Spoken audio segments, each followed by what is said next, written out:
పర్వతాల మధ్యలో ఉన్న చిన్న గ్రామంలో ఆరిన్ ప్రతి రాత్రి నక్షత్రాలను చూస్తూ కలలు కనేవాడు. ఒక వర్షపు రాత్రి అటకలో ఒక వింత కాంతిని ఆరిన్ గమనించాడు. పాత పెట్టెలో దాగియున్న మాయా తులికను చూసి అతను ఆశ్చర్యపోయాడు. ఆ తులికను గాల్లో కదిలించగానే బంగారు కాంతిరేఖలు మెరవసాగాయి.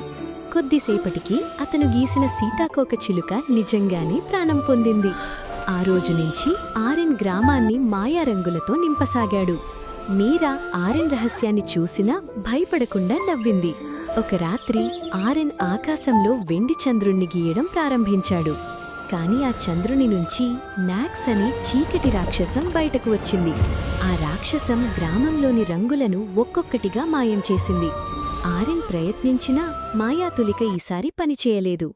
నక్షత్రాల మధ్యలో ఆరిన్ తాతయ్య ఆత్మ అతని ముందుకు వచ్చింది.